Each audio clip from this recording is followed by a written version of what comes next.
Champion ಟ್ರೋಫಿಯ final ಪಂದ್ಯದಲ್ಲಿ team ಇಂಡಿಯಾದ opening ಜೋಡಿಯಲ್ಲಿ ದೊಡ್ಡ ಬದಲಾವಣೆ ಆಗಲಿದೆಯಾ?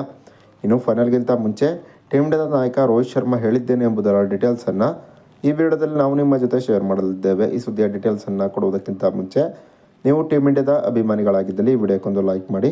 ಹಾಗೆಯೇ ಟೀಮ್ ಇಂಡಿಯಾ ಈ ಬಾರಿಯ ಚಾಂಪಿಯನ್ ಟ್ರೋಫಿಯಲ್ಲಿ ಚಾಂಪಿಯನ್ ಆಗಿ ಹೊರಹೊಮ್ಮುತ್ತದೆ ಅಂತ ನಿಮಗೆ ಅನಿಸುತ್ತದೆಯೋ ಅಥವಾ ಇಲ್ಲವೇ ಎಂಬ ನಿಮ್ಮ ಅನಿಸಿಕೆಯನ್ನು ತಪ್ಪದೇ ಕಮೆಂಟ್ ಬಾಕ್ಸಲ್ಲಿ ತಿಳಿಸಿ ಕೂಡ. ಕಳೆದ 2 ಪಂದ್ಯಗಳಿಂದ ಶುಭ್ಮನ್ ಗಿಲ್ ನಿರೀಕ್ಷೆಗೆ ತಕ್ಕಾಗಿ ಒಂದು ಉತ್ತಮವಾದ ಪ್ರದರ್ಶನ ತೋರಲು ವಿಫಲರಾಗುತ್ತಿದ್ದಾರೆ.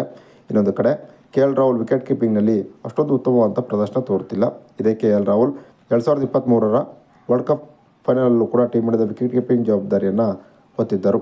ಆ ಫೈನಲಲ್ಲಿ ವಿಕೆಟ್ ಕೀಪಿಂಗ್ನಲ್ಲಿ ಸಾಕಷ್ಟು ಎಡವಟ್ಟುಗಳನ್ನು KL ರಾಹುಲ್ ಮಾಡಿದ್ದರು. ಈ ಕಾರಣದಿಂದಾಗಿ ಫೈನಲ್ ಪಂದ್ಯದಲ್ಲಿ ರಿಷಬ್ ಪಂತ್ ಟೀಮ್ ಇಂಡಿಯಾದ ವಿಕೆಟ್ ಕೀಪರ್ ಆದರೆ ಚೆನ್ನಾಗಿರುತ್ತದೆ ಎಂಬ ಅಭಿಪ್ರಾಯಗಳು ಕೇಳಿಬರುತ್ತಿವೆ. ಹೀಗಾಗಿ ಫೈನಲ್ ಪಂದ್ಯದಲ್ಲಿ ರಿಷಬ್ ಪಂತ್ ಟೀಮ್ ಇಂಡಿಯಾಕ್ಕೆ ಕಡೆ ಕ್ಷಣದಲ್ಲಿ ಎಂಟ್ರಿ ಕೊಡಬಹುದೆಂಬ ಚರ್ಚೆಗಳು ಜೋರಾಗಿವೆ.